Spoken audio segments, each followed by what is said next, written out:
The Montana night bit through Evelyn Whitmore's threadbare coat with a cruelty that seemed personal. She stood on the circular driveway of the Ashford estate, a 3-month-old. Clara pressed against her chest, watching her breath crystallize in the air between her and the woman who had just destroyed what remained of her life. The mansion loomed behind Victoria Ashford like a monument to old money and older cruelty, every window blazing with warm light that seemed designed specifically to mock the frozen wasteland where Evelyn now found herself. Victoria stood in the doorway, silver hair immaculate despite the strengthening wind, wrapped in a black silk robe that probably cost more than Evelyn had earned in her entire working life. Her face held that peculiar expression of distaste. Wealthy people reserve for things they consider beneath their station: spoiled food, bad wine, daughters-in-law who'd trapped their sons with pregnancy and then had the audacity to survive them.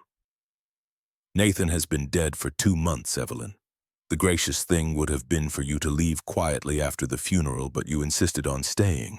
Well, that grace period is over. Evelyn wanted to scream that she'd loved Nathan, that their baby had been wanted, that his death in that car accident had shattered her world. But her voice was trapped somewhere beneath the weight of grief and shock and the primal fear of a new mother with nowhere to go. Clara stirred against her chest, making those small sounds that preceded a full-blown cry. And Evelyn shifted her weight, trying to keep the baby warm with her own body heat. Richard Ashford appeared behind his wife, 62 years old and dressed in an evening suit despite the late hour, as though he'd been at some formal dinner when he'd decided to come watch his son's widow be cast into the street. His eyes held no warmth, no recognition that the bundle in Evelyn's arms was his own granddaughter. The prenuptial agreement Nathan signed is quite clear.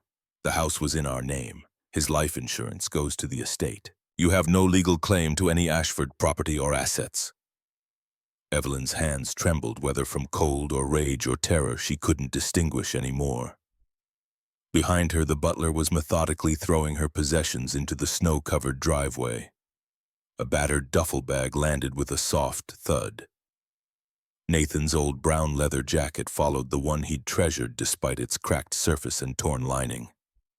The one he'd said belonged to his grandfather, though he'd never met the man. Please. The word came out barely audible, a whisper scraped raw by desperation. Just until morning. Just let Clara stay warm tonight. She's 3 months old. It's 15 below zero. Victoria's laugh was like breaking glass, sharp and somehow musical in its cruelty. You should have thought of that before you trapped my son. Nathan was destined for greatness, for a marriage that would have elevated this family. Instead, he got you a carpenter's daughter playing at being one of us. You got what you wanted when you got pregnant. Now you can figure out what to do with it. The door swung shut with a finality that echoed in Evelyn's chest like a death knell. The lock clicked into place, a small sound that severed her last connection to the life where she'd been loved. Protected, warm. Clara's whimper escalated into a full cry, thin and reedy in the frozen air. And Evelyn looked down at her daughter's face, already reddening from the cold, and felt something crack open inside her. Not despair, something harder. Something that tasted like survival. The sky had turned a bruised purple gray, and the first heavy snowflakes of what the weather reports had called a historic blizzard were beginning to fall. Each one a frozen promise of the brutal night ahead. Evelyn had $37 in her pocket. No car, no phone, no family. The last bus had run hours ago, and the nearest town was 4 miles down a mountain road that would be impassable in another hour. She gathered her belongings with numb fingers: the duffel bag, Nathan's leather jacket, a small box of Clara's things the butler had been kind enough to pack. The jacket felt heavy in her hands, and she remembered Nathan's words from 2 weeks before the accident, when he'd been pacing their bedroom at midnight, agitated about something he wouldn't explain. If anything happens to me, Evie, and I mean anything, promise me you'll look inside this jacket. Really look, there's something I need you to find. She'd laughed it off, then told him nothing was going to happen, that he was being paranoid. But Nathan had grabbed at her shoulders with an intensity that frightened her. Promise me. Now standing in the snow with her daughter crying against her chest, those words felt less like paranoia and more like prophecy. The walk down the mountain road tested every limit Evelyn didn't know she had. Clara screamed for the first 20 minutes, then went ominously quiet, and Evelyn had to keep checking to make sure the baby was still breathing. The duffel bag's strap dug into her shoulder. The wind pushed against them like a living thing trying to shove them backwards up the mountain. By the time she saw the lights of town through the swirling snow, she could no longer feel her feet. The 24-hour laundromat called Clean Spin glowed like a beacon fluorescent light spilling onto the sidewalk through windows fogged with condensation. Evelyn pushed through the door and nearly wept at the blast of warm air. The place was empty except for an old man folding clothes near the back wall. His weathered face creased with the kind of wrinkles that came from a lifetime of work and worry. He looked up as Evelyn stumbled inside, and something in his expression shifted from wariness to concern. She must have looked like something from a nightmare, snow-crusted coat, wild eyes, a screaming baby clutched to her chest like a life preserver. The man set down his laundry and approached slowly, hands visible the way you'd approach a frightened animal. "You need help, miss?" Evelyn sank onto a plastic chair, her legs finally giving out. Clara's screams had escalated to a pitch that seemed designed by evolution to provoke immediate action. Evelyn fumbled with the duffel bag, searching for the formula she'd measured out that morning in the Ashford Mansion kitchen back when she'd still had access to running water and electricity and basic human decency. The old man disappeared and returned with a paper cup of lukewarm water from the drinking fountain. Evelyn mixed the formula with shaking hands, tested it on her wrist the way the hospital nurses had taught her, and pressed the bottle to Clara's lips. The baby latched on with desperate intensity, and the silence that followed felt like a prayer answered. "I'm Frank Patterson." The old man settled into a chair across from her, giving her space but staying close enough to help if needed. "Used to be a carpenter before my hands gave out. You look like you've had a rough night." Evelyn laughed, a sound that came out closer to a sob. "That's one way to put it. You got somewhere to go?" The question hung in the air between them. Evelyn watched Clara drink, her daughter's small fingers wrapped around the bottle with single-minded focus, and realized she had no answer. No family. No friends in Montana. They'd all been Nathan's friends, really, and none of them had returned her calls since the funeral. No money beyond the $37 in her pocket. "No." The word came out flat, emotionless. "No, I don't." Frank was quiet for a long moment, studying her face with an expression she couldn't read. "Then what's your name?" "Evelyn. Evelyn Whitmore." Something flickered in the old man's eyes. Recognition, maybe, or surprise. He leaned forward, elbows on his knees, and when he spoke, his voice carried a weight it hadn't held before. "Thomas Whitmore's daughter." The name hit Evelyn like a physical blow. She hadn't heard anyone speak her father's name in years. Hadn't thought about him as anything more than a fading collection of memories, rough hands teaching her to sandwood, the smell of sawdust, a laugh that came from deep in his chest. He'd died when she was 6, a heart attack at 42, and her mother had never really recovered. She'd followed him 3 years later, leaving Evelyn to navigate the foster system alone. "You knew my father." Frank's face transformed, grief and joy mixing in equal measure. "Knew him. Thomas was my best friend for 20 years. We worked together on every major construction project in this valley. He was the finest carpenter I ever met, could look at a piece of wood and see what it wanted to become. God, I haven't thought about him in..." He trailed off, shaking his head. "You look just like him. Same eyes, same stubborn set to the jaw." Evelyn felt tears burning behind her eyes, but she blinked them back. Clara had finished the bottle and was making small, satisfied sounds, her body going boneless with contentment. The baby's warmth against her chest was the only thing keeping Evelyn tethered to reality. He never talked much about his past, his family. Evelyn kept her voice low, not wanting to disturb Clara's fragile peace. "Mom said he left home young and never went back." Frank nodded slowly, as though confirming something he'd suspected. "Thomas left when he was 18, some big falling out with his father about selling the family business. He changed his last name from Brennan to Whitmore and cut all contact. His father, your grandfather, tried to find him for years, But Thomas wouldn't take his calls, wouldn't respond to letters. It broke the old man's heart. Brennan. Evelyn tested the name on her tongue. Henry Brennan. That's right. He died in 2010, 15 years ago now. Sudden heart attack or so they said, but there were always rumors. Frank stopped himself, glancing at Clara as though remembering there were some stories not fit for innocent ears. The name triggered something in Evelyn's memory. She'd seen it recently in Nathan's things in the documents he'd been obsessing over in the weeks before his death. Henry Brennan, environmental activist, lawsuit against Ashford Industries. Her husband had been researching his own family's company, digging into old court cases and settlements, staying up until 3 in the morning, cross-referencing property records and corporate filings. She'd asked him what he was looking for, but Nathan had just kissed her forehead and told her not to worry, that he was probably being paranoid, that it was probably nothing. Probably. That word had done a lot of heavy lifting. Frank, I need a place to stay, just for tonight. I can pay. She stopped, realizing $37 wouldn't cover even a cheap motel room in this town. I've got a spare bedroom. Haven't used it since my wife passed. You and the baby can stay as long as you need. Frank held up a hand before Evelyn could protest. No arguments. Thomas saved my life once, pulled me out of a collapsed scaffolding before the whole structure came down. I owe him more than I can ever repay. Helping his daughter is the least I can do. The house was small but clean, a craftsman-style bungalow that showed Frank's carpenter roots in every carefully joined corner and hand-planed door frame.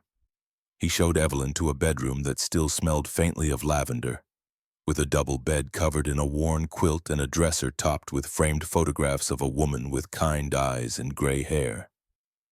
That's my Margaret. Lost her 5 years ago to cancer. Frank touched the frame gently, a gesture so practiced it seemed unconscious. She would have liked you, would have loved helping with the baby. Evelyn laid Clara in the center of the bed, surrounding her with rolled-up blankets to keep her from rolling off, then turned to the duffel bag. Everything inside was damp from snow, stiff with ice melt. Most of her clothes were ruined. The photographs of her and Nathan were warped beyond recognition, the images bleeding into abstract smears of color. But at the bottom of the bag, wrapped in a plastic grocery sack the butler must have provided, was Nathan's leather jacket. The brown leather was cracked with age, the lining torn in several places, and as Evelyn pulled it out, her fingers caught on something hard sewn into the inner lining near the left pocket. She froze, Nathan's words echoing in her memory. Look inside this jacket. Really look. Really. Evelyn found a pair of scissors in the bathroom and returned to the bedroom, closing the door quietly behind her. Clara was asleep now, making those small snuffling sounds newborns made, oblivious to the fact that her entire life had just been upended. Evelyn sat on the floor beside the bed and carefully began cutting the stitching that held the lining in place. The thread was old and brittle, giving way easily under the scissors. Evelyn's heart hammered against her ribs as she worked, some instinct telling her that whatever Nathan had hidden here was worth the paranoia, worth the midnight pacing, worth his insistence that she promised to look. Her fingers closed around something small and metal. She pulled it free and held it up to the lamplight, a brass key tarnished with age, its head engraved with a number 447. Attached to it with a piece of faded string was a paper tag, the kind banks had used decades ago, its surface yellowed and brittle.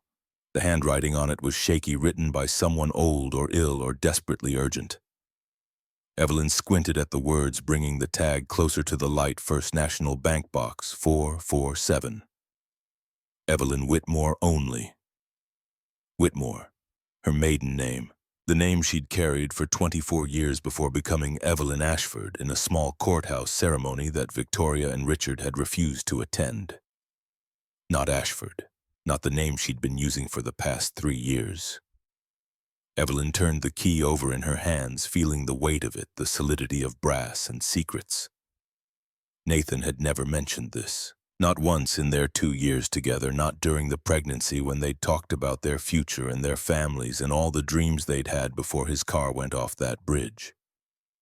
The tag said Box 447, but it also said something else, something that made Evelyn's breath catch in her throat. Henry Brennan's signature at the bottom, barely legible, written with the same shaking hand that had formed her name. Her grandfather, a man she'd never met who'd died when she was 9, had left her a safety deposit box. Had made sure her maiden name was on it, as though he'd known she might someday take another name, marry into another family. Had hidden the key in a jacket that somehow made its way to Nathan, who'd hidden it for her to find. Clara stirred on the bed, making small sounds of distress, and Evelyn quickly tucked the key into her pocket before scooping up her daughter. The baby was warm, her small body radiating heat, and Evelyn held her close, breathing in that newborn smell of milk and innocence. There was a knock on the door. Frank's voice came through, quiet and hesitant. "Everything all right in there?" Evelyn opened the door one-handed, Clara balanced on her hip. Frank stood in the hallway holding a mug of tea that steamed in the cool air. "Thought you might need this. It's chamomile, helps with sleep." He paused, then added, "I saw you with that jacket. Nathan's jacket, I'm guessing. How did you know?" "Thomas told me about it once. Said his father Henry had given it to him before the big fight. Henry wore it for years, kept all sorts of things in the pockets and lining. Thomas couldn't bring himself to throw it away even after they stopped speaking." Evelyn stepped back, letting Frank into the room. Clara had gone back to sleep, her small fist curled against Evelyn's collarbone, and Evelyn gently laid her on the bed before turning to face the old man. "Frank, what do you know about Henry Brennan?" The question hung in the air for a long moment. Frank's expression shifted, something dark and troubled moving behind his eyes. He set the tea mug on the dresser and sank into the room's only chair, suddenly looking every one of his 72 years. "That's a complicated question. Henry was a complicated man." Frank stared at his hands, work-roughened and scarred from decades of carpentry. He built an empire in real estate, bought land, developed it responsibly, made more money than most people see in a lifetime. But in his 60s, something changed. He started noticing patterns in the industry, companies buying up land. Cheap land that seemed perfect for development until you looked closer and found the contamination. Contamination, industrial waste, toxic chemicals buried where nobody would think to look. Henry started investigating, started gathering evidence, and what he found. Frank shook his head. He found that Ashford Industries was the worst of them all. They had a whole system, used shell companies to buy up land they'd already contaminated through their manufacturing operations. Hide the pollution, falsify cleanup reports, then sell the properties to developers who'd build homes and schools on poisoned ground. Evelyn felt ice spreading through her veins. Ashford Industries, her in-laws' company, the source of their wealth and influence. The reason Victoria could stand in a silk robe and throw her granddaughter into a blizzard without a second thought, because she'd been raised to believe that money and power placed her above consequences, above basic human decency. Henry spent 3 years documenting everything. Photos, soil samples, corporate records, and then he went to his daughter, Victoria, your aunt. Though you didn't know it, because he believed she'd do the right thing. Believed she'd help him expose what her husband's family was doing. But she didn't. Frank's expression was answer enough. She chose them, chose their wealth, their status, their lies over her own father, told Henry he was a foolish old man who didn't understand how business worked in the real world. And when Henry said he was taking his evidence to federal investigators, she begged him not to. Said it would destroy her marriage, destroy her life. "Wait." Evelyn held up a hand, her mind racing through the implications. "You said Victoria was my aunt, but she's Nathan's mother, which means Thomas Whitmore and Victoria Brennan were siblings, brother and sister, which means you and Nathan were cousins." The word came out barely above a whisper. "We were cousins and we didn't know. We got married, we had a baby." The room tilted sickeningly. Evelyn gripped the dresser to keep from falling, bile rising in her throat. She and Nathan had been related by blood, had committed what some would call incest, even though neither of them had known, had created a child whose existence was built on a foundation of secrets and lies and family connections that should have prevented their union from ever happening. Clara stirred on the bed, oblivious to the revelation that her parents' love story was actually something darker, more complicated. Evelyn looked at her daughter's small face, searching for signs of deformity or genetic damage. But Clara looked healthy, perfect, blissfully unaware. First cousins can legally marry in Montana, Frank said quietly as though reading her thoughts. It's not ideal genetically, but it happens more often than you'd think in small communities. The baby will likely be fine.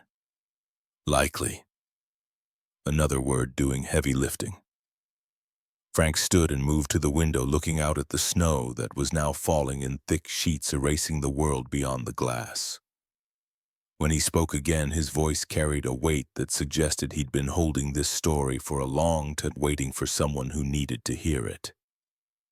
Henry wrote a new will the day before he died, October 13th, 2010. Left everything to his granddaughter, Thomas's daughter. Left Victoria completely out of the inheritance because he couldn't forgive her for choosing Ashford money over her own father's life. How do you know all this? Because Henry gave me something to hold on to. Told me if I ever met Thomas's daughter, if I ever met you, I should give it to you. Frank reached into his pocket and pulled out a folded piece of paper worn soft from years of being carried. He died the next day, October 14th. Heart attack, supposedly. But it happened the morning he was scheduled to meet with FBI investigators. The morning he was going to hand over all his evidence. Evelyn took the paper with shaking hands. It was a photocopy of a will signed and notarized dated October 13th, 2010. I, Henry Brennan, being of sound mind and body, do hereby bequeath my entire estate, including all properties, financial assets, stocks, bonds, and personal effects, to my granddaughter Evelyn Whitmore, daughter of my beloved son Thomas Brennan Whitmore. I explicitly exclude my daughter Victoria Brennan Ashford from any inheritance, as she has chosen wealth over conscience and has aligned herself with those who would destroy everything I have worked to protect. The words blurred as tears filled Evelyn's eyes. $95 million. That's what the estate was valued at according to the attached documentation. $95 million her grandfather had left her that Victoria had known about for 15 years. That the Ashfords had been hiding and protecting and willing to commit God knew what crimes to keep secret. Nathan found this, didn't he? Evelyn's voice was hoarse. That's what he was researching. That's why he was so paranoid those last few weeks. Frank nodded. I think so. I think he somehow discovered the connection between his mother and your father, between the Ashfords and Henry Brennan. And I think he was trying to get the evidence to you before they killed him. The words came out flat, certain. Nathan's car went off a bridge on a clear night. Brake failure, they said. But Nathan was obsessive about car maintenance. He had the brakes checked 2 weeks before the accident. Evelyn, if what you're saying is true. It is true. It has to be. The Ashfords knew about the inheritance. They knew Nathan was investigating, and they killed him to protect their secret. She looked down at Clara, sleeping peacefully despite the revelation that her father had been murdered, that her existence was the result of an accidental family reunion neither parent had known about. They threw me out because they think I'm nobody. A carpenter's daughter with no money, no connections, no way to fight back. They think the inheritance will stay hidden because I'll never find it. Will you? Evelyn thought about the key in her pocket, the safety deposit box waiting at First National Bank, the evidence her grandfather had spent his last years collecting. She thought about Nathan's paranoid pacing, his insistence that she look inside the jacket, his death 2 months ago on a clear October night when the roads were dreary and the visibility was perfect. She thought about Victoria's cruel laugh. Richard's cold dismissal, the door closing on her and Clara like they were garbage to be discarded. Yes. The word came out hard, certain. I'm going to find it. I'm going to get that evidence, and I'm going to make them pay for what they did to my grandfather, to Nathan, to every person whose life they poisoned with their greed. Frank was quiet for a long moment, studying her face with an expression that reminded Evelyn of how her father used to look at her when she was a child, trying to accomplish something beyond her abilities, worried but also proud, concerned but unwilling to discourage her determination. You'll need help. The Ashfords have money, power, connections. They own half the politicians in this state. They can make problems disappear. I know. And you still want to do this, even knowing what you're up against. Evelyn looked at Clara, at the small life she and Nathan had created together in ignorance of their shared blood, in defiance of families that should have kept them apart. She thought about the woman Victoria was raising her to become, someone who valued money over morality, who could throw a baby into a blizzard without losing sleep. I don't have a choice. If I don't fight now, Clara grows up thinking this is normal, that the Ashfords were right to treat us like trash. I can't let that happen. Then we start tomorrow. First thing, we get you proper identification so you can access that safety deposit box. Then we figure out what your grandfather left you and how we can use it to bring them down. The next morning dawned clear and brutally cold, the kind of January day where the air hurt to breathe and every surface glittered with frost. Evelyn woke to find Clara already awake and fussing, her small face scrunched in the universal expression of infant hunger. She'd gone through the last of the formula during the night, and Evelyn's stomach clenched with the familiar anxiety of not having enough, of watching resources dwindle while needs remained constant. Frank was already up, the smell of coffee drifting from the kitchen. Evelyn found him at the stove scrambling eggs with the practiced efficiency of someone who'd been cooking for himself for years. There's a food bank at the Lutheran church that opens at 9. They do formula and diapers for families in need. He didn't look at her as he said it, giving her the dignity of not having to ask. Meanwhile, eat. You look like you haven't had a proper meal in days. Evelyn wanted to protest, to insist she could manage on her own, but pride was a luxury she couldn't afford. She ate the eggs and toast Frank set in front of her, and when he slid an envelope across the table containing $200 in 20s, she took it without argument. Consider it a loan against your inheritance. Once you access that safety deposit box, you can pay me back. If there was even anything in the box, if this wasn't all some elaborate mistake or misunderstanding, if her grandfather really had left her $95 million, and the evidence to destroy Ashford Industries, the Department of Motor Vehicles, was housed in a gray concrete building downtown, and the wait stretched to 3 hours before Evelyn's number was finally called. The clerk was a tired-looking woman in her 50s who barely glanced at Evelyn's paperwork before shaking her head. You need proof of residency. Utility bill in your name, lease agreement, something showing you live at this address. I just moved in. I don't have... Then you'll need a notarized letter from the property owner stating you reside there, plus 2 forms of mail addressed to you at that location. The clerk's voice was flat, reciting rules she'd probably repeated 1,000 times to people in situations far less desperate than Evelyn's. Frank, who'd been waiting with Clara in the lobby, came forward when he saw Evelyn's expression. I'm the property owner. I can write the letter and get it notarized. The mail still needs to be in her name. How long does that take? 4 to 6 weeks minimum for the ID to arrive by mail. 6 weeks. Evelyn felt the timeline stretching, impossibly, the inheritance slipping further from her grasp with each bureaucratic roadblock. Victoria and Richard were probably counting on this, on the fact that a woman with no address and no resources would get lost in the system, would give up, would disappear. They didn't know Evelyn had been raised by a carpenter who'd taught her that the hardest projects required patience and precision. That you built things one careful step at a time until the whole structure stood solid and true. She spent the next week applying for every form of assistance available.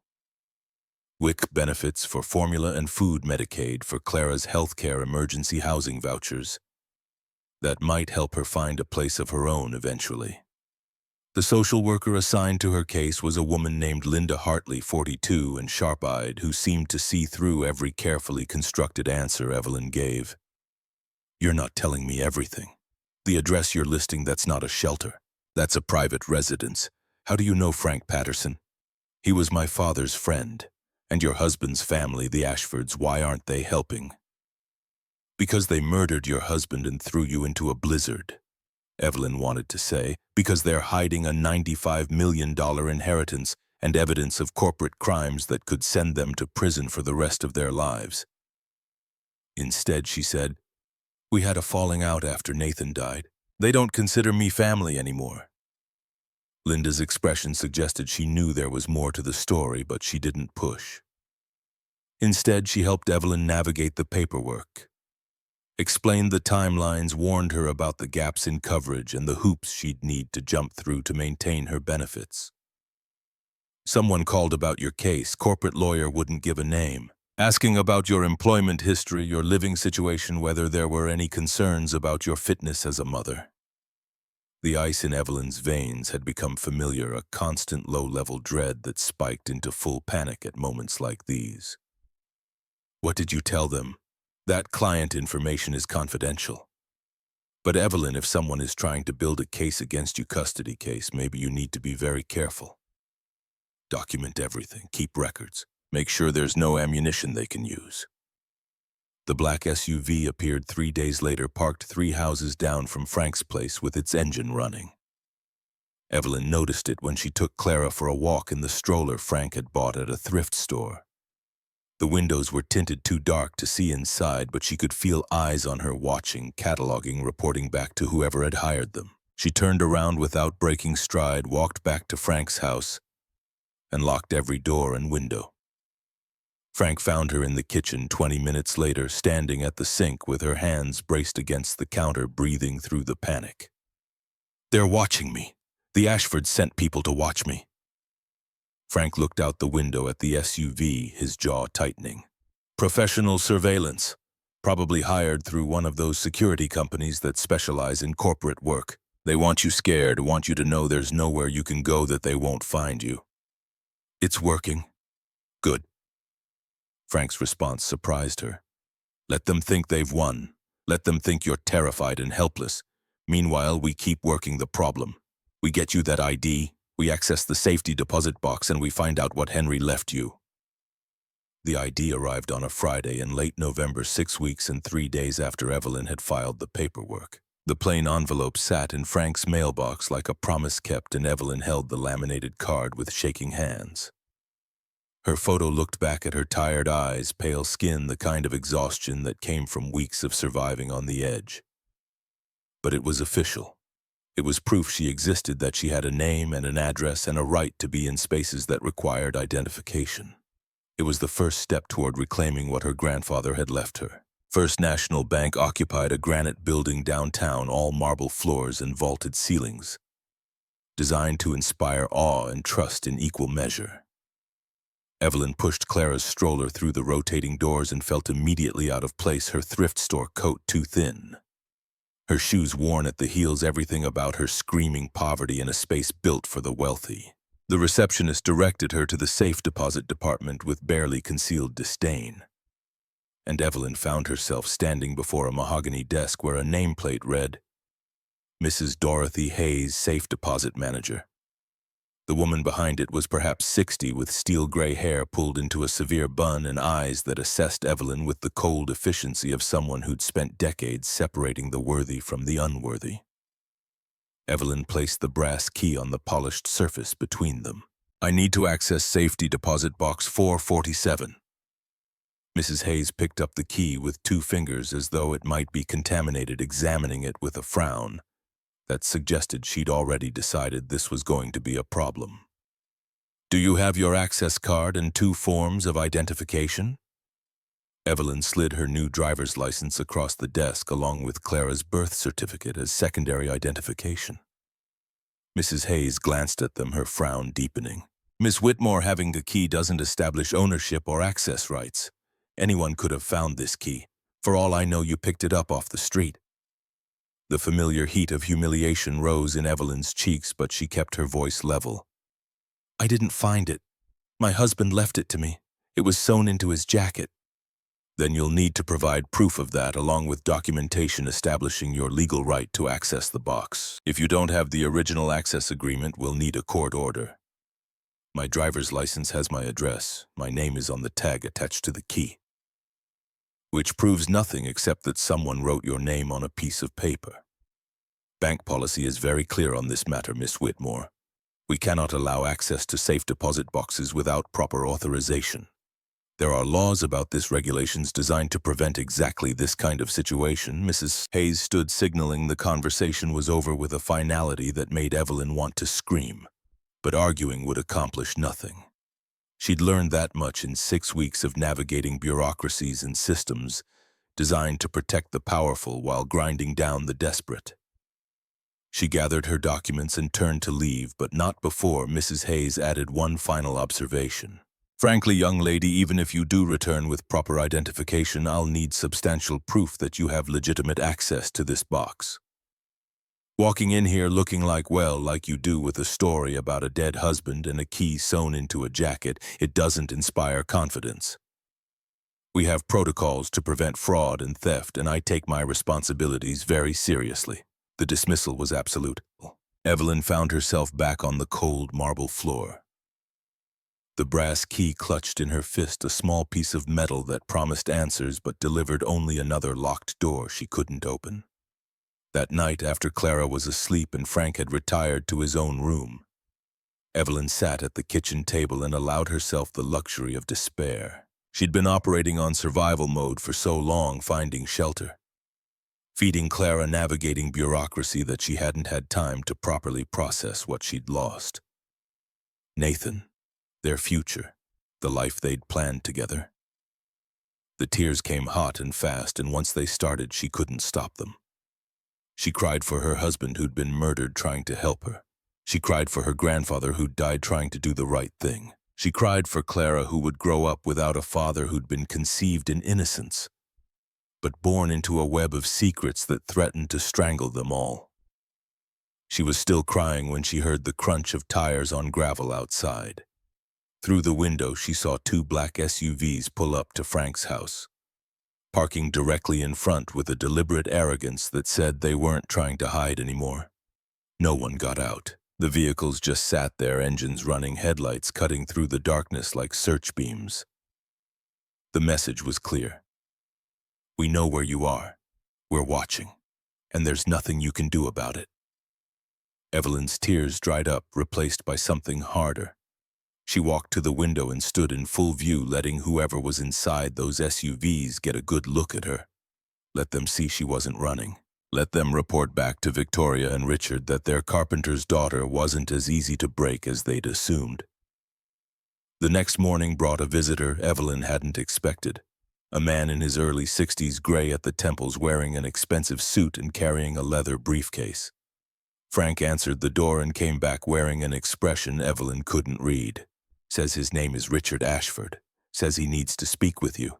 Evelyn's first instinct was to refuse to slam the door in his face the way Victoria had slammed the door on her and Clara. But curiosity won out. She wanted to hear what he'd come to say, what new threat or manipulation the Ashfords had devised. Richard stood in Frank's living room, looking profoundly out of place, his polished shoes on the worn carpet, his manicured hands clasped in front of him like a man delivering bad news at a funeral. The lawyer who'd accompanied him stayed near the door, briefcase held like a shield. Richard didn't waste time on pleasantries. Ms. Whitmore, I'm going to be direct because I respect your intelligence, even if you've made some very foolish choices lately. My family is prepared to offer you $5 million in cash, tax-free, through a series of offshore accounts my attorney has already established. He paused as though expecting a reaction. Evelyn kept her face neutral, Clara sleeping against her shoulder, and waited for the other shoe to drop. In exchange, you sign over any claim to the Brennan estate. You agree to a comprehensive non-disclosure agreement regarding your grandfather's activities and anything you may have discovered about my family's business interests, and you disappear from our lives permanently. Take your daughter, start over somewhere far from here, and everyone wins. And if I refuse? Richard's smile didn't reach his eyes. Then you're making a terrible mistake. You're a 24-year-old girl with no education, no job prospects, no family, no resources. You're living in a garage apartment, surviving on welfare and the charity of strangers. Do you really think you can fight Ashford Industries? Do you have any concept of the legal resources, the political connections, the sheer power we can bring to bear? Evelyn thought about the evidence in the safety deposit box, about Henry's recordings, about Nathan's research. She thought about Frank, standing quietly behind her, about Linda Hartley, who'd helped her navigate the social services bureaucracy, about the network of people who'd shown her kindness when the Ashfords had shown her cruelty. I think I have something you want very badly. Something worth more than $5 million if you're willing to offer that much to make it go away. Richard's expression hardened, the veneer of civility cracking to reveal something cold and calculating underneath. What you have, Ms. Whitmore, is a key to a box that may or may not contain anything of value. What I have is the ability to make your life impossibly difficult. I can have Child Protective Services investigate you for neglect. I can have you evicted from this property. I can ensure that no employer in Montana will hire you. I can make you disappear into the cracks of the system so thoroughly that no one will remember you existed. Is that a threat? It's a statement of fact. I'm giving you an opportunity to walk away with enough money to build a new life. After this conversation, that offer expires. And what happens next? He let the sentence hang ominous and unfinished. Frank stepped forward, then placing himself between Evelyn and Richard with the kind of protective instinct that suggested he'd faced down bullies before and knew exactly how to handle them. I think you should leave now, Mr. Ashford, before I call the sheriff and report you for trespassing and making threats. The lawyer by the door cleared his throat. Mr. Ashford, perhaps we should— 48 hours, Ms. Whitmore. Richard's voice cut across his lawyer's attempt at de-escalation. You have 48 hours to accept the $5 million. After that, you become a problem that needs to be solved permanently. And trust me when I say that my family has considerable experience solving problems. He turned and walked out, the lawyer scrambling to follow, and Evelyn watched through the window as they climbed into one of the black SUVs and drove away. The second vehicle remained engine running, a constant reminder that the surveillance hadn't ended just because Richard had made his pitch. Frank touched her shoulder gently. Evie, I think we need to talk about what happened to Nathan. She turned to face him, and something in his expression told her that whatever he was about to say would change everything. I did some asking around, called in some favors with people I used to work with in construction. One of them has a cousin who works at the police department, and he pulled the accident report on Nathan's car. Frank pulled a folded paper from his pocket. Brake line failure is what they told you, but look at this. The report was marked preliminary, dated 2 days after Nathan's death. Deputy Marcus Fletcher had documented clear evidence of tampering the brake lines. Showed clean cuts, deliberate scoring designed to weaken the lines so they'd fail under stress. His notes recommended a criminal investigation. But 2 days later, a revised report had been filed by a different investigator, a senior detective named Warren, who happened to be Richard Ashford's brother-in-law. That report eliminated all mention of tampering, attributed the brake failure to age-related deterioration, and closed the case as accidental death. Evelyn felt the room tilting, the final confirmation of what she'd suspected settling into her bones like lead. Nathan had been murdered. Not in some crime of passion or random violence, but methodically, calculatedly, his brakes cut so they'd fail on the mountain road where he drove home from work every day. The Ashfords had killed him, had killed her husband, Clara's father, the man who'd discovered their secrets and tried to protect her from them. And now they were threatening to do the same to her if she didn't take their money and disappear. Evelyn looked down at Clara sleeping peacefully in her arms, oblivious to the danger they were in, to the family that would rather see them dead than lose control of an inheritance they'd been hiding for 15 years. She thought about her grandfather, Henry, who'd spent his final years gathering evidence against corporate criminals and been murdered the day before he could testify. She thought about Nathan, who'd died trying to get that evidence to her. She thought about every person in those 12 Montana communities drinking poisoned water while the Ashfords counted their money. And she made a decision that would either save them or destroy them, but at least it would be her decision made with full knowledge of the risks. Frank, I need you to watch Clara for a few hours. There's something I need to do.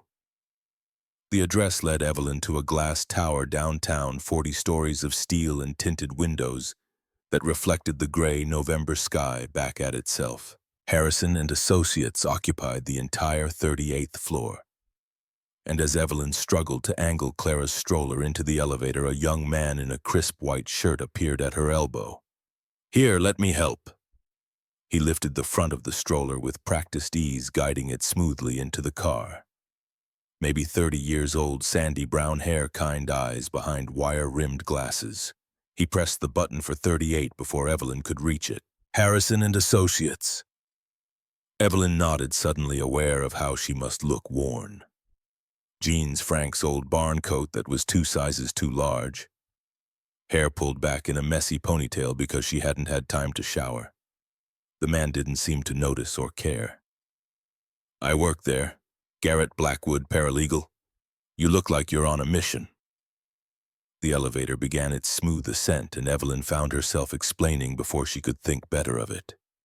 "I'm looking for Edward Blackwood. He sent my husband a letter about an estate matter. I need to speak with him." Something flickered across Garrett's face, grief maybe, or recognition.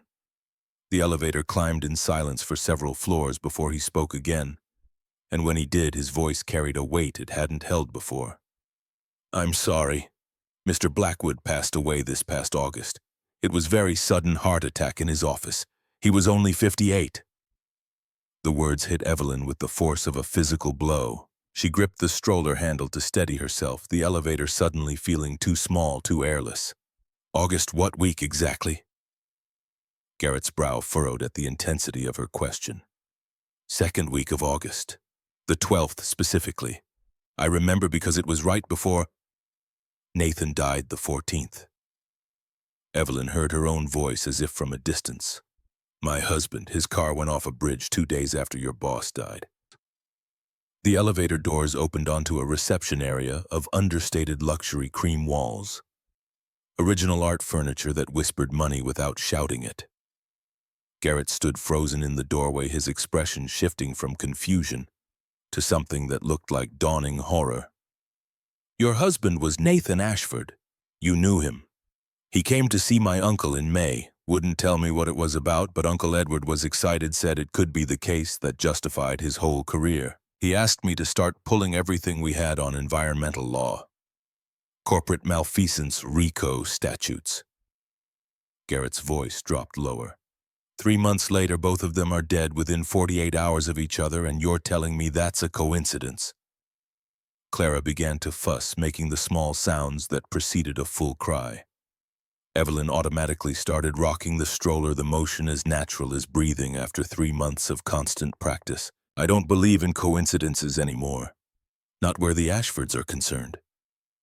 Garrett looked at her for a long moment, some internal calculation happening behind his eyes. Then he made a decision, stepping back into the elevator and letting the doors close behind them. "Come to my office. We need to talk." The office was small, barely more than a closet, its walls lined with law books and filing cabinets. Garrett closed the door and gestured for Evelyn to sit, then pulled out his phone and typed something quickly before turning back to her. "I've suspected for months that Uncle Edward's death wasn't natural. He ran marathons. His cardiovascular health was better than mine. But the autopsy was rushed, performed by a medical examiner who'd just received a substantial research grant from the Ashford Family Foundation the previous year. The body was cremated within 48 hours before I could even think to ask for a second opinion." He pulled a folder from one of the filing cabinets, its edges worn from handling. Inside were notes in Edward's handwriting, dates and names and cryptic references that meant nothing to Evelyn but seemed to agitate Garrett as he flipped through them. "Uncle Edward was working on something big. He'd call me at midnight talking in riddles about justice delayed and sins buried under concrete. He said he was trying to find the primary beneficiary of an estate. A woman who'd been adopted after her father died, who'd grown up not knowing her real family history. He was looking for me." "I think so, and I think your husband helped him figure out where to find you." Garrett set the folder on his desk and leaned back in his chair. "The question is, what did you inherit that's worth killing people over?" Evelyn pulled the brass key from her pocket and set it on the desk between them. The number 447 caught the fluorescent light, and Garrett stared at it for a long moment before looking back at her. "A safety deposit box. At First National Bank. I tried to access it, but they need documentation I don't have. The key has my name on it, my maiden name, but the bank manager said that's not enough. She wants proof of legal access court orders, basically wants me to prove I didn't steal it." "Mrs. Hayes, Dorothy Hayes, right?" At Evelyn's nod, Garrett made a sound halfway between a laugh and a growl. "She's been there 40 years and treats anyone under 50 like a potential criminal. But you do have legal access if your name is on the original agreement, which I don't have. But the bank does, in their records. Let me make some calls. He spent the next hour on the phone speaking in the coded language of lawyers to people Evelyn couldn't see. She heard phrases like legal precedent and beneficiary rights and unreasonable denial of access heard. Garrett's voice shifted from persuasive to firm to barely controlled anger as whoever was on the other end kept refusing whatever he was requesting. Finally, he hung up and turned to Evelyn with frustration written across his face. Mrs. Hayes is being deliberately obstructive. She claims the original access agreement was filed before the bank's digital records system, so she can't verify it without going through physical archives that could take weeks to search. She's stonewalling because the Ashfords got to her. Probably. Or she's just naturally hostile to people who don't look like they belong in her precious bank. Garrett rubbed his eyes, suddenly looking exhausted. But there's another way. If we can prove you're the named beneficiary in Henry Brennan's will, we can get a court order for access. Do you have a copy of the will? Evelyn thought about Frank's folded photocopy carried in his wallet for 15 years. Yes, my father's friend has been holding on to it. Then we start there. Meanwhile, I want to see what Nathan was researching. Everything he found, everything that scared him enough to hide evidence in a jacket lining. The laptop was sitting in Frank's living room where Evelyn had left it Nathan's silver MacBook that she'd been too afraid to open for months. Now she powered it on with Garrett watching over her shoulder, and when the desktop loaded showing a photo of her and Nathan from their wedding day, both of them laughing at something the courthouse clerk had said, she felt tears burning but refused to let them fall. The folder labeled HB Research was tucked in the corner, and when Evelyn clicked it, a password prompt appeared. She tried Nathan's birthday, then hers, then Clara's, then their anniversary. Nothing worked. Try combinations. Garrett was leaning closer now, his paralegal training taking over. Birth years, dates that mattered to him.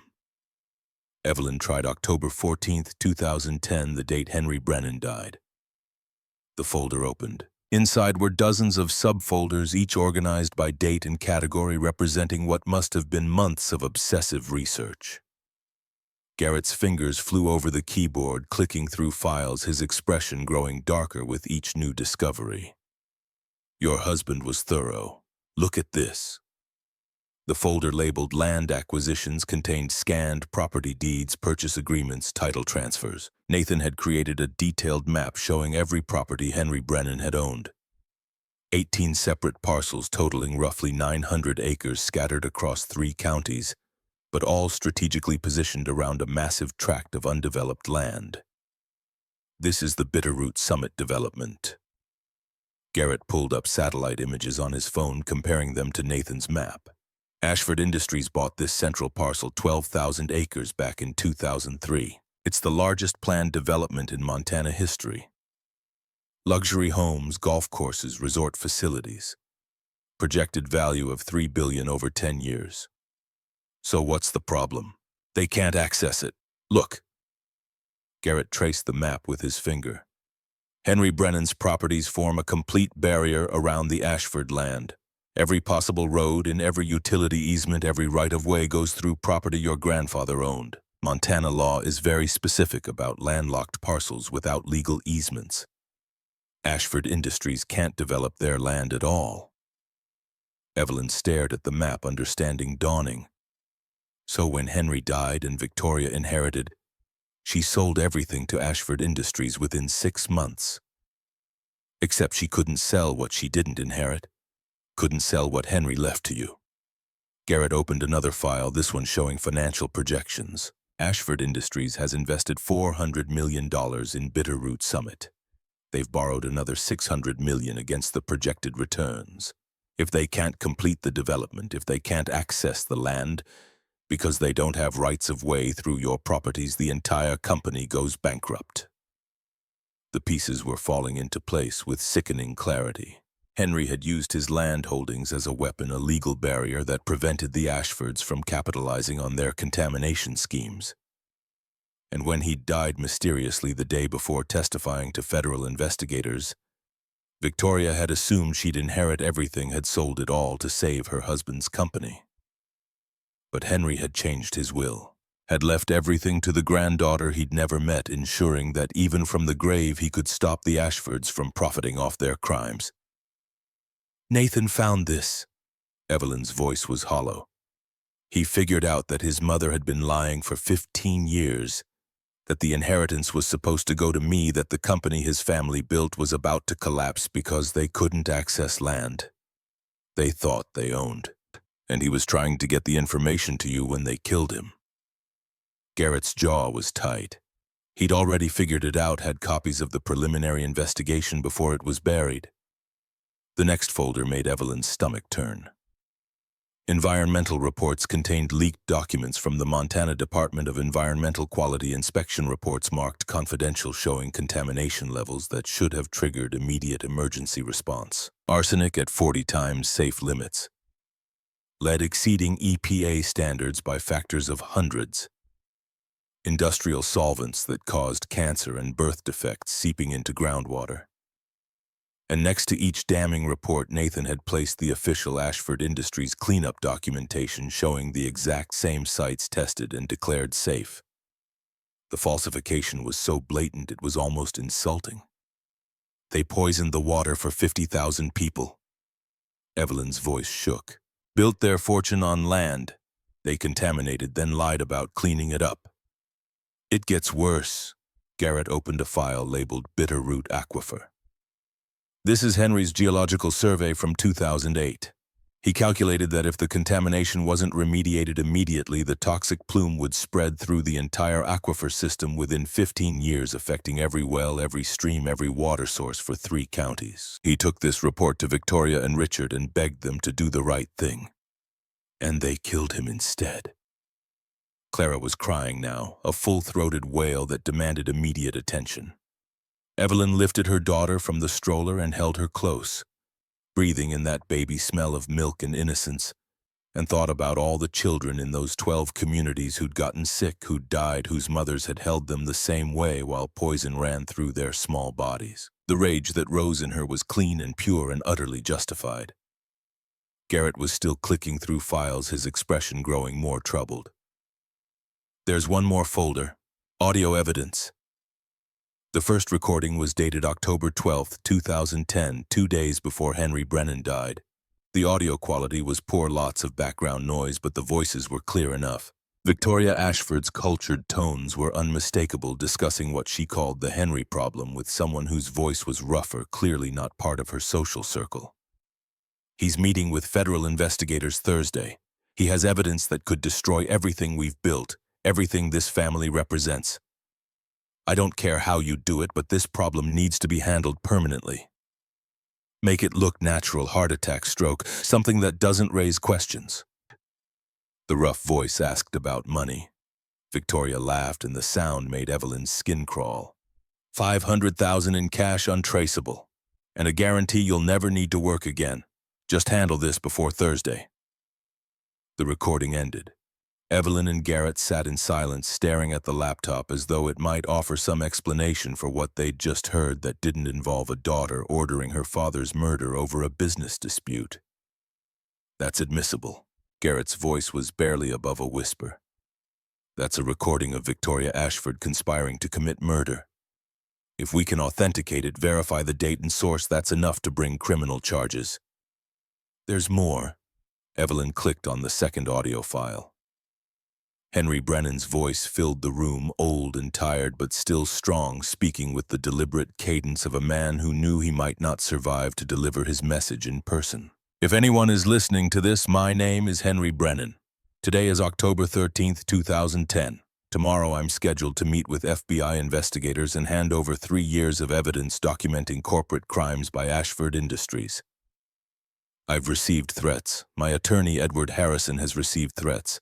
Someone leaked information about the meeting to the Ashfords, and I believe they're going to try to stop me. There was a pause, the sound of papers rustling. Then Henry continued. I'm leaving everything to my granddaughter, Evelyn Thomas's daughter. She doesn't know about this family, about these crimes. She's innocent. If I die before I can testify, Evelyn, please finish what I started. Make them pay for what they've done. And Victoria, if you're listening to this someday, know that I loved you, but I couldn't let love blind me to what you'd become. You chose money over humanity, and I hope someday you find a way to forgive yourself. The recording ended with a click that felt impossibly final. Evelyn sat with her face in her hands, Clara squirming against her shoulder, and tried to process the fact that her grandfather had known he was going to die, had recorded evidence specifically for her to find, had trusted her to carry out his mission of justice from beyond the grave. A mission her husband had died trying to help her complete. "We need to get this to the FBI." Garrett was already reaching for his phone. "This is conspiracy to commit murder, environmental crimes, corporate fraud on a massive scale. With Henry's evidence and Nathan's research, we can—" "Wait." Evelyn caught his arm. "If we go to the authorities now with just digital files and no original evidence, the Ashfords will claim it's all fabricated. We need what's in that safety deposit box. We need the original recordings, the original documents, everything Henry collected. Which means we need to get past Mrs. Hayes. Can you help me do that?" Garrett studied her face for a long moment. Some calculation happening behind his eyes that weighed risk against reward, duty against danger. Finally, he nodded. "I'll draft a petition for court-ordered access based on the will. It might take a few days to get a hearing, but if the judge agrees that you're the named beneficiary, he'll order the bank to grant you access regardless of what Mrs. Hayes says." 3 days later, Linda Hartley called with news that made Evelyn's blood run cold. Someone had filed a report with Child Protective Services alleging neglect, claiming Clara was being kept in unsanitary conditions, that Evelyn was unstable and potentially a danger to her child, that there were concerns about substance abuse and mental health. "It's all anonymous, no specific allegations that I can verify, but CPS is required to investigate every report. They'll be sending someone to do a home visit within the next week." Evelyn looked around Frank's small but immaculately clean house, at the bedroom where Clara slept in a second-hand crib that Frank had lovingly restored, at the kitchen, where Evelyn prepared bottles using tap water she boiled first because she was terrified of contamination after seeing Henry's reports. "This is the Ashfords. They're trying to take Clara away from me. I know, and I want you to know that I'll do everything I can to make sure that doesn't happen. But Evelyn, you need to be very careful. No missed appointments, no unexplained absences, nothing they can use against you." The home visit happened on a Thursday afternoon. The social worker was a man in his 40s named Dennis Worth, carrying a clipboard and wearing an expression of professional neutrality that suggested he'd seen everything and been surprised by nothing. He walked through Frank's house, making notes, asked questions about Evelyn's daily routine, observed Clara being fed and changed. Frank hovered in the background, radiating protective grandfather energy, and Evelyn could see Dennis softening slightly as he watched the old man interact with the baby. "The residence is clean and well-maintained. The child appears healthy and well cared for. I don't see any evidence of the conditions described in the report." Relief flooded through Evelyn, but Dennis held up a hand before she could thank him. "That said, there are concerns about your long-term stability. You're unemployed, living on public assistance, dependent on the charity of someone who's not a family member. The person who filed this report suggested you might be experiencing delusions about being entitled to an inheritance that doesn't exist. It does exist. My grandfather left me $95 million in a safety deposit box, and the Ashfords have been hiding it for 15 years because they murdered him to steal it." The words came out before Evelyn could stop them, and she watched Dennis's expression shift from neutral to concerned. He made another note on his clipboard, and Evelyn knew with sinking certainty that she'd just confirmed exactly what the anonymous report had claimed, that she was unstable, delusional, unable to distinguish reality from fantasy. "Ms. Whitmore, I'm going to recommend that this case remain open for continued monitoring. I'll be scheduling follow-up visits, and I strongly suggest you consider speaking with a mental health professional about these beliefs regarding your in-laws." After Dennis left, Evelyn sat at the kitchen table with her head in her hands while Frank made tea neither of them would drink. The Ashfords were tightening the noose using the very systems designed to protect children as weapons, to take Clara away, to isolate Evelyn, to make her look like an unfit mother chasing conspiracy theories. And the worst part was that it was working. Without access to the safety deposit box, without Henry's original evidence, she sounded exactly like what Dennis Worth's notes probably described: a grieving widow who'd constructed an elaborate fantasy to explain her husband's death and her own financial desperation. The black SUV was back that evening, parked in its usual spot 3 houses down. Evelyn stood at the window watching it, and this time someone got out. A man in his 30s, muscular, dressed in dark clothes that screamed private security. He walked up Frank's driveway with the confidence of someone who knew he was being watched and didn't care. Frank answered the door before the man could knock, and Evelyn heard their voices from the kitchen. Frank's steady and controlled, the stranger's flat and professional. "Just wanted to introduce myself. Jake Morrison, Premier Security Solutions. We've been contracted to keep an eye on the neighborhood, make sure everything stays safe and quiet. By parking outside my house for 2 weeks. Just doing our job, sir, making sure there aren't any problems that need addressing." The emphasis on problems made clear that Evelyn was the problem in question. Frank stepped onto the porch, forcing Jake Morrison back a step. "I've called the sheriff about your vehicle. It's on a public street, so there's nothing illegal about it, but they're aware you're here and why. Anything happens to anyone in this house, anything at all, and you're the first person they'll be looking at." "Nothing's going to happen, sir. Not unless someone makes poor choices." Jake Morrison's smile didn't reach his eyes. "Have a good evening." He walked back to the SUV and climbed in, and the vehicle didn't move. For the rest of the night, just sat there with its engine running, burning gas and sending a message that was impossible to miss. Garrett called the next morning with better news. The court had scheduled a hearing for the following week on Evelyn's petition for access to the safety deposit box. The judge assigned to the case was Maria Rodriguez, known for being skeptical of corporate power and sympathetic to ordinary people fighting institutional barriers. "She'll hear our arguments, review the will, and if she's convinced you're the rightful beneficiary, she'll order First National to grant you access immediately. Mrs. Hayes won't be able to stonewall anymore. And if the judge doesn't believe me, then we appeal. But Evelyn, you need to understand something. Once we file this petition in court, it becomes public record. The Ashfords will know exactly what you're trying to do. They'll fight back, and they won't fight fair. They're already fighting back.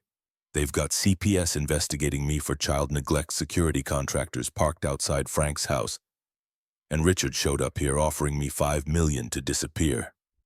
I don't think they can escalate much more without just killing me outright." Garrett was quiet for a moment. "That's what I'm afraid of. Uncle Edward died the day before he was supposed to help Nathan access the evidence. Nathan died trying to get it to you. If the Ashfords think you're about to succeed where both of them failed, I know, but what's my alternative? Take the $5 million and run. Let them get away with murdering my grandfather and my husband. Let them keep poisoning communities for profit." Evelyn looked at Clara, sleeping peacefully in her bassinet. "I can't do that. I won't." The next few days passed in tense anticipation. Evelyn avoided leaving the house unless absolutely necessary, stayed away from windows, checked the locks obsessively. Frank bought a second gun, a pistol he kept loaded in the kitchen drawer, and installed motion sensor lights around the property that turned the backyard into daylight at the slightest movement. They were living under siege, and everyone knew it. The break-in happened on a Tuesday afternoon while Evelyn was at the library with Clara. Frank had stayed home to work on a carpentry project in his shop, and he heard them enter through the back door they'd forced with a crowbar. 2 men, both wearing masks, both moving with the practiced efficiency of professionals. Frank grabbed his shotgun from the bedroom and confronted them in the living room, where they were methodically searching through drawers and cabinets with a focus that suggested they knew exactly what they were looking for. The documents of the old man. Where did she hide them? Frank raised the shotgun, his hands steady despite his age. "Get out of my house!" They ignored him, continuing their search, and Frank made a decision. He fired a warning shot into the ceiling, the boom deafening in the small space, and watched with satisfaction as both men immediately bolted for the door, abandoning their search in favor of self-preservation. The police arrived 20 minutes later. Deputy Marcus Fletcher, who'd been the responding officer on dozens of calls over his 20-year career and recognized professional work when he saw it. He photographed the forced entry dusted for prints that wouldn't be there. Took Frank's statement with the weary resignation of someone who knew exactly how this would end. No fingerprints, no witnesses besides you, no way to identify them. The SUV they drove belongs to Premier Security Solutions, same company that's been parking on your street. They'll claim they have no knowledge of any break-in, that their vehicle was stolen, that you're mistaken about what you saw. So they get away with it. Unless you want to press charges against an unknown suspect based on a partial description, yes. I'm sorry, Mr. Patterson. I wish I could do more. After Fletcher left, Frank called Evelyn and told her what had happened, and she felt the walls closing in. The Ashfords weren't just watching anymore. They were actively searching for the evidence, willing to break into homes in broad daylight, willing to escalate from intimidation to direct action. And if they couldn't find what they were looking for, what would they do next? The package arrived at Garrett's office that same evening, delivered by courier with no return address. Inside was a single photograph of a little girl, 8 years old, with dark hair and bright eyes, wearing a school uniform. On the back, in neat handwriting, Lily Caldwell, daughter of Rosalind Caldwell, investigative journalist, Montana Independent. And beneath that, people who ask too many questions sometimes learn to stop asking. Make sure your friend knows that. Garrett called immediately, his voice tight with barely controlled fury. They're threatening a child, an 8-year-old girl. These people have no limits. Evelyn felt sick. She didn't know Rosalind Caldwell, but she could imagine the terror of receiving a message like this, of knowing that powerful people were watching your daughter, cataloging her movements, sending a message that was impossible to misinterpret. We need to go to the FBI now, before someone else gets hurt. With what? Digital files that could be forgeries, recordings that could be disputed. We need the originals, Evelyn. We need what's in that safety deposit box, or the Ashfords will bury this the same way they've buried everything else. The court hearing was scheduled for the following Monday. 3 days that felt like 3 years, each hour stretching impossibly as Evelyn waited for the next threat, the next escalation. The inevitable moment when the Ashfords would decide that intimidation wasn't enough. She spent those days preparing her testimony, going over the will with Garrett, practicing how to present herself as credible and stable rather than desperate and delusional. She bought a conservative dress from the thrift store, navy blue professional. Nothing that would make Judge Rodriguez think she was unstable or unreliable. Sunday night, she couldn't sleep. She lay in bed listening to Clara's soft breathing, thinking about everything that hung in the balance. If the judge denied her petition, if Mrs. Hayes succeeded in keeping her locked out of the safety deposit box, then Henry's evidence would remain hidden. Nathan would have died for nothing. The Ashfords would continue poisoning communities and burying their crimes. And Clara would grow up thinking her mother was delusional, that the Ashfords were right to cast them out, that power always won because people like Evelyn didn't know when to accept defeat gracefully. Sometime after midnight, Evelyn heard the crunch of gravel outside. She moved to the window and saw 3 SUVs now parked in a line down the street like a motorcade. A message we're not even trying to hide anymore. We own this street, this town, this whole situation. You can't win. Evelyn thought about the will in her pocket, about the brass key that promised answers if she could just convince one judge to believe her. She thought about her grandfather spending his final days gathering evidence, about her husband dying to protect her, about Frank firing warning shots to defend her home. She thought about all the people who'd fought for her when they had no obligation to, who'd risked themselves for a woman and a baby they barely knew, who'd chosen justice over safety. And she made a decision that would change everything. She picked up her phone and dialed the number Garrett had given her, an FBI agent named William Morrison, who'd been investigating Ashford Industries for 3 years, but lacked the evidence needed for indictments. He answered on the second ring, his voice alert despite the hour. This is Evelyn Whitmore. I have evidence about Ashford Industries. Original recordings, documents, everything, but I need help. I need protection. And I need it before they kill me the way they killed my grandfather and my husband. Morrison was silent for a long moment. Where are you? Montana. Small town outside Missoula. They have people watching my house right now, 3 vehicles full of private security. I'm supposed to go to court tomorrow to get access to a safety deposit box, but I don't think I'm going to make it there alive. I can have agents at your location in 45 minutes. But Ms. Whitmore, if you're wrong about this, if the evidence doesn't support what you're claiming, it will. I promise you it will. Morrison paused again, and Evelyn could hear him making calculations, weighing the risks of deploying federal resources on the word of a desperate widow who might be exactly as delusional as the Ashfords claimed. 45 minutes. Don't go anywhere. Don't talk to anyone. And if those vehicles outside your house make any move toward you, call 911 immediately. The next 45 minutes were the longest of Evelyn's life. She sat in the dark living room with Clara in her arms, watching the SUVs through the window, waiting for doors to open and men to emerge and the situation to escalate from surveillance to something far more dangerous. Frank joined her carrying his shotgun, and they sat together in silence, while the minutes crawled past. At 1:47 a.m., headlights appeared down the street. 3 black sedans with government plates that pulled up in formation, blocking the SUV's path.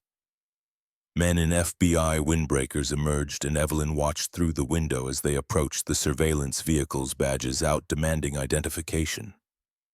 The SUV's engines started simultaneously, and for a moment it looked like they might try to run. But then the doors opened and men climbed out, hands visible, clearly deciding that fleeing federal agents was a line.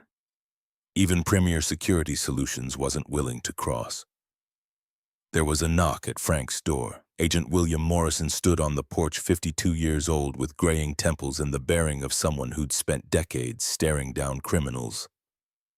Behind him, 2 other agents waited by their vehicles, watching the street with professional alertness. Ms. Whitmore, I'm Special Agent Morrison. You said you have evidence. Evelyn invited him inside and spent the next 2 hours explaining everything. The inheritance, the will, Henry's murder, Nathan's research, the recordings that proved conspiracy. Morrison listened without interrupting, taking notes in a small leather notebook, his expression giving nothing away.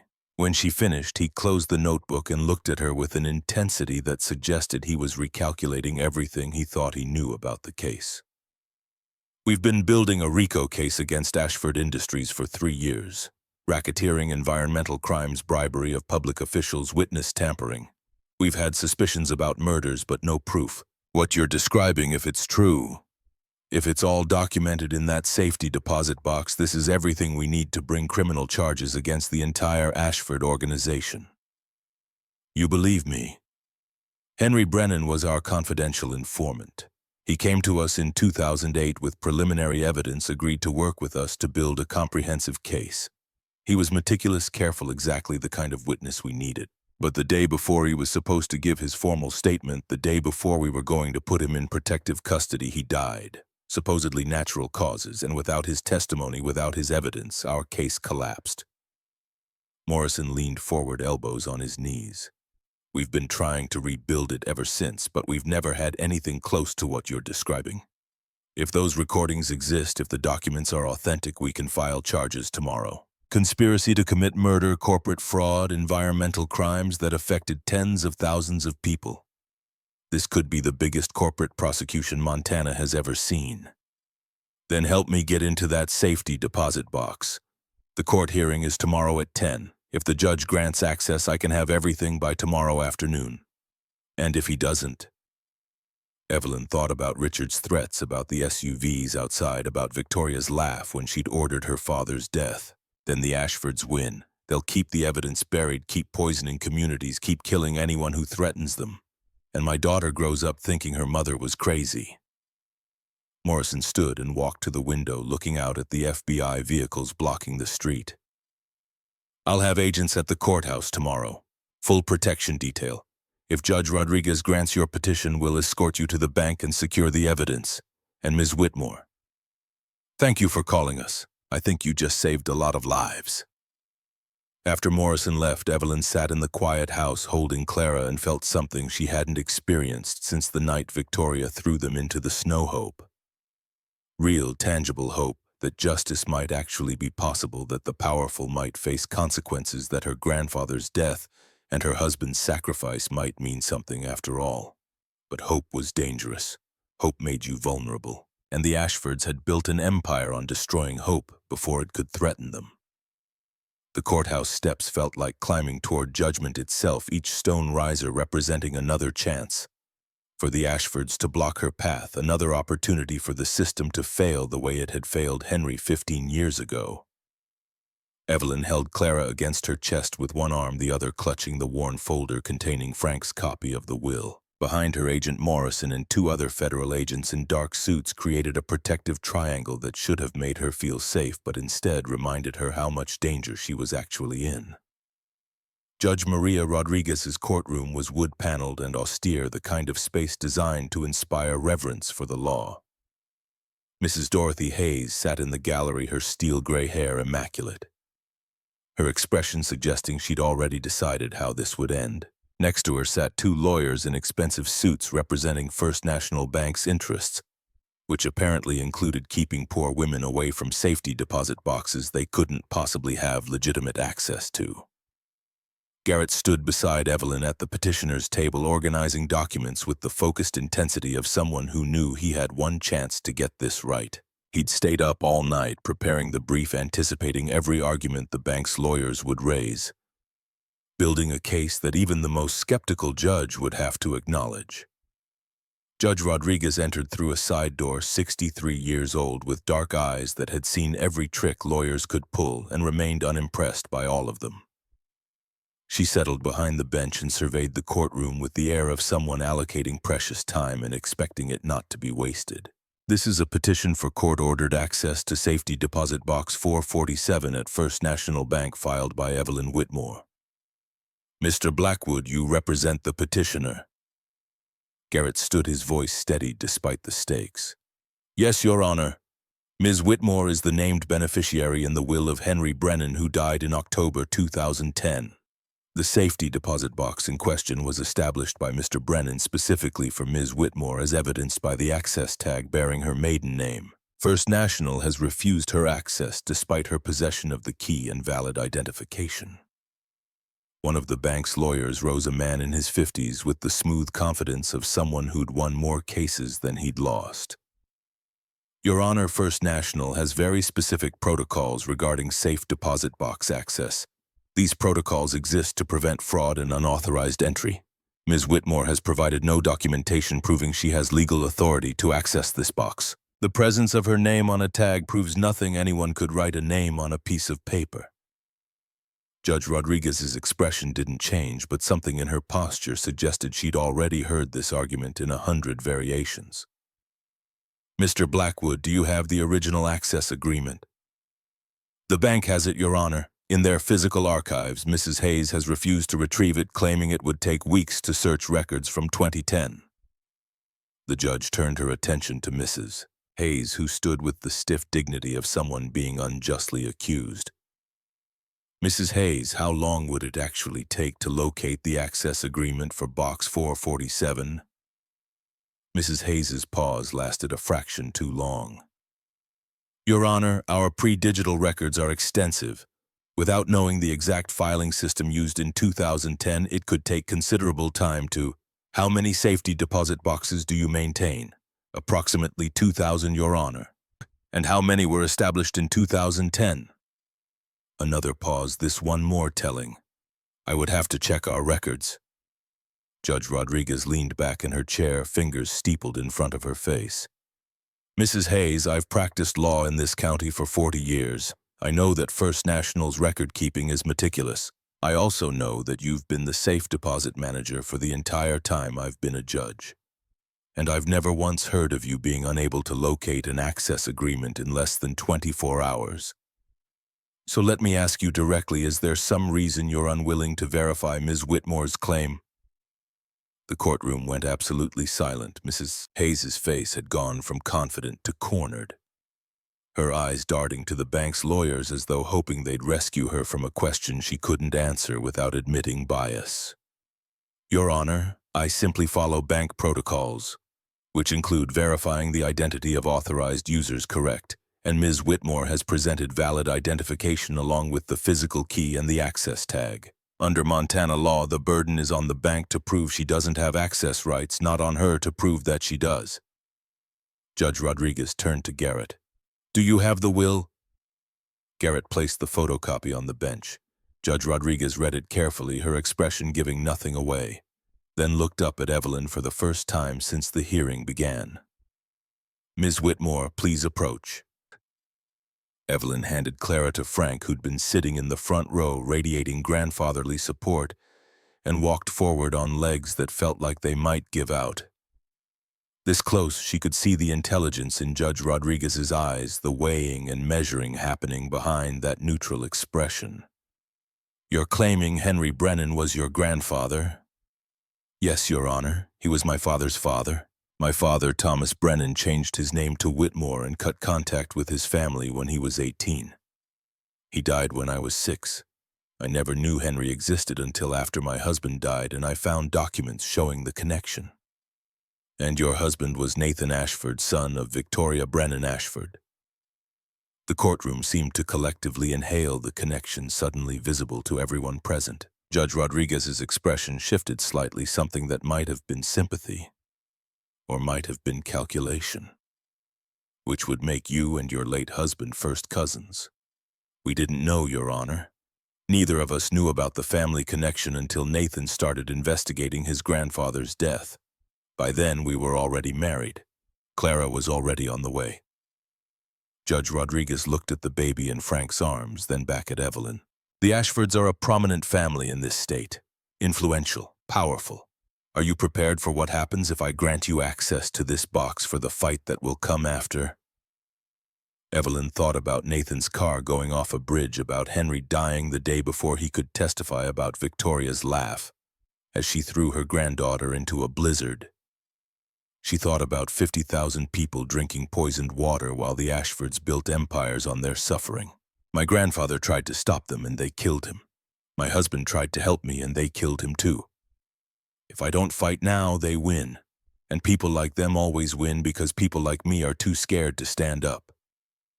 The judge held her gaze for a long moment, then turned to Mrs. Hayes with an expression that could have frozen water. Mrs. Hayes, you will retrieve the access agreement for Box 447 by close of business today. If it shows that Evelyn Whitmore is the named authorized user, you will grant her immediate access. If you fail to comply, I will hold you in contempt and fine First National $1,000 per day until compliance is achieved. Do you understand? Mrs. Hayes looked like she'd been slapped. Your Honor, I must object. Your objection is noted and overruled. This hearing is adjourned. The gavel came down with a crack that echoed through the courtroom like a gunshot, and Evelyn felt her knees actually buckle. Garrett caught her elbow, steadying her, and she heard him whisper, "We won. You're going to get into that box." But the victory felt fragile, conditional on Mrs. Hayes actually following through rather than finding new ways to obstruct. And as Evelyn turned to leave the courtroom, she saw Victoria and Richard Ashford standing in the back row. Their presence so unexpected that she actually stopped mid-step. Victoria looked older than Evelyn remembered, lines of stress carved deeper into her face. Richard stood beside her with his hand on her elbow, the gesture either supportive or restraining depending on your interpretation. Their eyes met across the courtroom, and Victoria's expression held something Evelyn couldn't quite identify. Not hatred, not contempt, but something more complicated. Fear, maybe. Or recognition that the game had changed, that the carpenter's daughter they'd thrown away wasn't going quietly into poverty and obscurity. Agent Morrison positioned himself between Evelyn and the Ashfords, his hand resting on his hip near where his weapon would be, and the three of them filed out a side door that led directly to the parking lot, where FBI vehicles waited. They're scared. Morrison opened the car door for Evelyn. That's good. Scared people make mistakes, but it also makes them dangerous. The call from Mrs. Hayes came at 4:30 that afternoon, her voice tight with barely controlled fury. The access agreement had been located. Evelyn Whitmore was indeed listed as the sole authorized user. The bank would grant access at 9 a.m. the following morning. Evelyn spent the night in a hotel room paid for by the FBI, with agents stationed outside her door and a panic button she could press if anyone tried to enter. Clara fussed in the unfamiliar environment, picking up on her mother's anxiety. And Evelyn walked circles around the small room trying to soothe her while her mind raced through everything that could still go wrong. The evidence might not exist. Henry might have been bluffing, hiding an empty box behind elaborate security to make the Ashfords think he had leverage when really he had nothing. Or the recordings might be too degraded to use, the documents too water-damaged. The whole collection ruined by 15 years of storage in conditions Henry couldn't control. Or worse, the evidence might be exactly what she needed and the Ashfords would find a way to destroy it before it could be used against them. She must have dozed off sometime after midnight because she woke to Clara crying and pale dawn light filtering through the hotel curtains. Agent Morrison was already in the hallway when she opened the door, looking like he'd never gone to sleep at all. "Ready?" The question felt weighted with more significance than 5 letters should carry. Ready to open Pandora's box. Ready to find out if her grandfather's final act had been brilliant strategy or desperate delusion. Ready to either vindicate every sacrifice that had brought her to this moment or discover that it had all been for nothing. Yes, First National Bank looked different in the morning light, less imposing, more like just another building in a city full of them. But the marble floors still gleamed with old money, and Mrs. Hayes still sat behind her desk wearing an expression that suggested she'd been forced to do something deeply offensive to her sense of propriety. She produced the access agreement without comment, her movements stiff and resentful. The document was yellowed with age, dated October 13th, 2010, the day before Henry died, and listed Evelyn Whitmore as the sole authorized user with explicit instructions that no one else under any circumstances was to be granted access. "If you'll follow me." The vault was a room of brushed steel and fluorescent lighting walls lined with small metal doors that held the secrets and treasures of people who'd paid for the illusion of security. Mrs. Hayes led Evelyn to box 447, inserted her master key alongside Evelyn's brass key, and with a metallic click that sounded like fate turning over, the small door swung open. Inside was a long metal box, and Mrs. Hayes carried it to a private viewing room with the kind of care usually reserved for unexploded ordnance. She set it on the table, gave Evelyn one final look that managed to convey disapproval and curiosity in equal measure, then left, closing the door behind her. Evelyn stood alone, with the box, her hands trembling as she reached for the lid. 15 years her grandfather had been dead. 15 years this box had sat here waiting for her to find it. 15 years the Ashfords had been terrified of this exact moment. She lifted the lid. On top was a letter, cream-colored stationery with Henry Brennan's shaking handwriting filling the page. Evelyn's vision blurred with tears as she read, "My dearest Evelyn, if you're reading this, they've already succeeded in silencing me. I wish we could have met under better circumstances.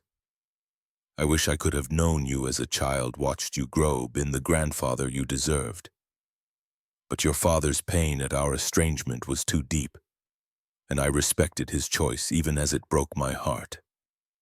I'm leaving you more than money, though. There's enough of that to secure your future. I'm leaving you the burden of truth, the weight of evidence that powerful people would kill to keep buried. I'm sorry for that. You're innocent in all of this, and you deserve better than to inherit a war you didn't start. But I trust you, Evelyn. Trust that you have your father's strength, his sense of justice, his refusal to look away from hard truths. Trust that when you see what I've documented, you'll do the right thing, even though it's dangerous, even though it would be easier to take the money and run. The Ashfords will offer you deals. They'll threaten you. They'll try to make you believe you can't win. Don't listen. You're stronger than they know, and the evidence in this box is stronger than they can fight. Finish what I started, granddaughter. Make them answer for their crimes. And know that even though we never met, I loved you. And I'm proud of you for having the courage to open this box." Your grandfather, Henry. Evelyn set the letter aside with shaking hands and looked at what else the box contained. Stock certificates worth $42 million organized by company and carefully indexed. Bonds and treasury notes totaling another $11 million. property deeds for the 18 parcels that formed a barrier around the Ashford land. Each one appraised and documented, their combined value reaching $42 million. $95 million exactly as Frank's will copy had claimed. Enough money to ensure Clara would never want for anything, never know poverty or fear or the humiliation of being thrown into the snow because she wasn't worth keeping warm. But beneath the financial documents was something more valuable, a USB drive labeled insurance. In Henry's handwriting, and a folder containing what looked like original geological surveys, soil sample analyses, corporate communications stolen or leaked from Ashford Industries' internal files. And at the very bottom, a second letter, this one shorter, dated the morning Henry died. Evelyn. If you find this, I didn't make it to my FBI meeting. They got to me first. The USB contains audio recordings of Victoria and Richard discussing my murder along with evidence of their environmental crimes. The documents proved the contamination, the cover-ups, the systematic poisoning of communities for profit. Take it all to Special Agent William Morrison at the FBI field office in Missoula. He knows about the case, knows what I was trying to prove. With this evidence, he can finally bring charges. Be careful. These people killed me, and they'll kill you too if they think you're a threat. Trust no one connected to Ashford Industries. Trust no one who offers you easy solutions or convenient compromises. And Evelyn, when this is over, when justice is served, don't let the money corrupt you the way it corrupted Victoria. Use it to help people, to heal the damage the Ashfords caused, to build something good from the ashes of their crimes. I believe in you.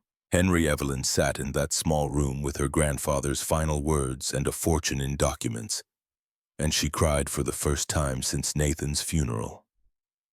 Not quiet tears, but great heaving sobs that shook her whole body, releasing months of fear and grief and desperate determination. She cried for Henry, who'd tried to do the right thing and died for it. She cried for Nathan, who'd discovered the truth too late to save himself. She cried for the grandmother she'd never known, who'd taken her own life rather than face what her choices had cost her son.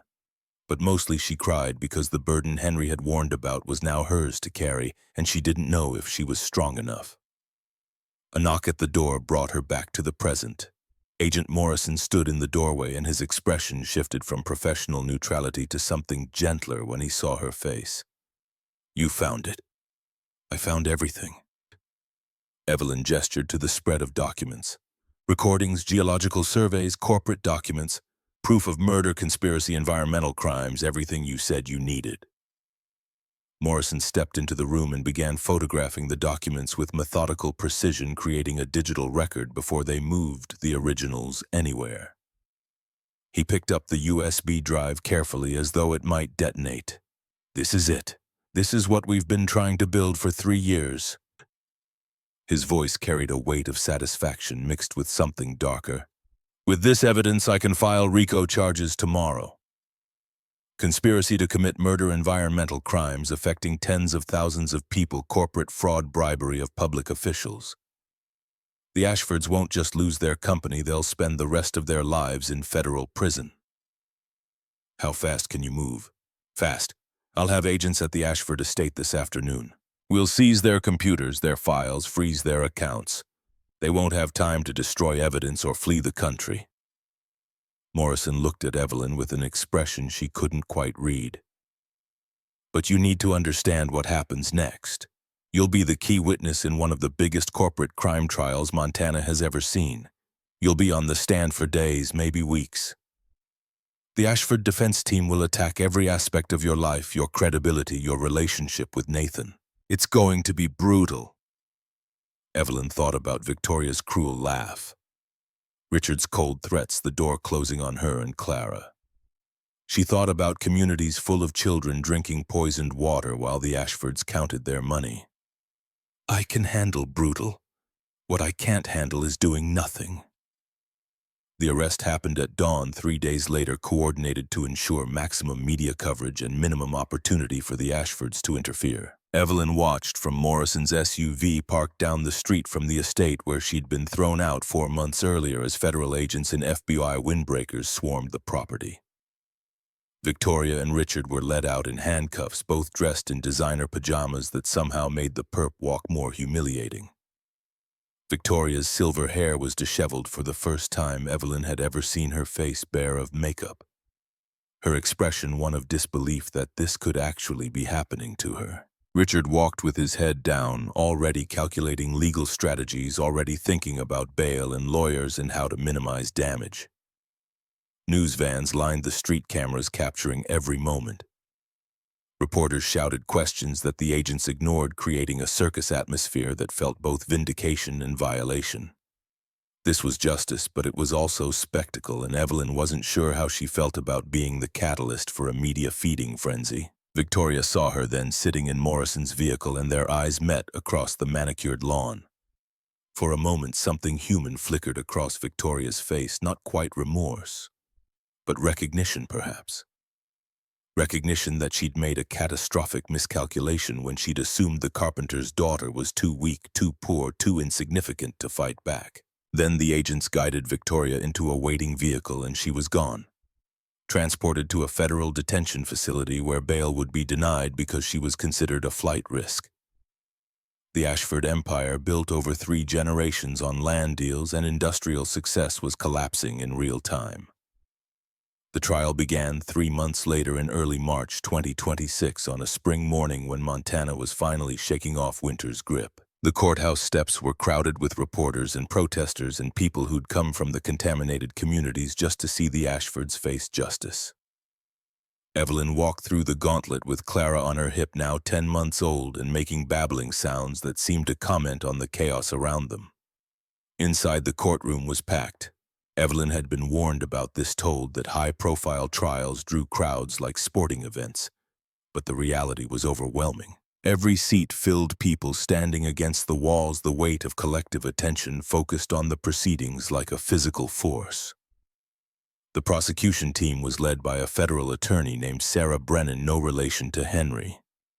Just a coincidence that felt like fate intervening. She was 43, sharp-eyed, with a reputation for prosecuting corporate criminals, with a personal intensity that suggested she'd been waiting her whole career for a case exactly like this one. The defense had assembled a legal dream team, 5 lawyers whose combined hourly rates could have fed a small nation. They sat on the opposite side of the courtroom in expensive suits, already radiating the confidence of people who'd rarely lost and didn't intend to start now. Victoria and Richard sat between their lawyers, both wearing orange jumpsuits that the judge had refused to let them change out of, despite defense motions arguing it prejudiced the jury. They looked diminished, smaller somehow, stripped of the designer clothes and cultural capital that had armored them against accountability for so long. Evelyn took the stand on the 3rd day after experts had testified about geological contamination, and corporate documents had been entered into evidence, and the jury had been walked through the technical details of how Ashford Industries had systematically poisoned 3 counties for profit. Sarah Brennan approached the stand with a gentle expression that suggested she understood exactly how terrifying this was. "Ms. Whitmore, please tell the jury about the night of October 15th, 2025, when you were asked to leave the Ashford estate." Evelyn's hands were shaking, but her voice came out steady as she described that night, the bitter cold, Clara just 3 months old. Victoria's laugh as she closed the door. She explained about finding the key, about the safety deposit box, about discovering she'd married her first cousin without either of them knowing. The defense attorney rose for cross-examination, a man named Marcus Webb, who'd made his career destroying witnesses on the stand. He had silver hair and the kind of smile that suggested he was about to enjoy this. "Ms. Whitmore, isn't it true that you married Nathan Ashford specifically because you knew about the Brennan inheritance and wanted access to it?" "No, I didn't know Henry Brennan existed until after Nathan died." "But you'd researched the Ashford family before the marriage, hadn't you? Looked into their wealth, their connections, no more than anyone would before marrying into a family." Webb produced a document with theatrical flair. "This is a search history from your computer showing multiple queries about Ashford Industries' financial status conducted 3 months before you married Nathan. Doesn't that suggest premeditation?" Garrett half rose from his seat, but Sarah Brennan was already objecting. Your Honor, Ms. Whitmore's motivations for marriage are irrelevant to the charges against the defendants. Judge Rodriguez sustained the objection, but the damage was done. The jury had seen the implication that Evelyn was a gold digger who'd trapped Nathan exactly as Victoria had claimed that night in the snow. Webb continued his attack for 2 more hours, dissecting every aspect of Evelyn's life. Why had she quit her job? Why hadn't she maintained contact with Nathan's family? Why was she living on public assistance if she actually had access to millions of dollars? Each question designed to paint her as unstable, opportunistic a woman who'd concocted an elaborate story to justify her own failures. By the time Evelyn stepped down from the stand, she felt hollowed out, every vulnerability exposed and prodded. But Sarah Brennan caught her eye and gave a small nod that said, "You did well. You held up. That's what matters." The prosecution's case continued for 8 weeks, witness after witness testifying about contamination, illness, death. Mothers from the affected communities described children diagnosed with leukemia at impossible rates.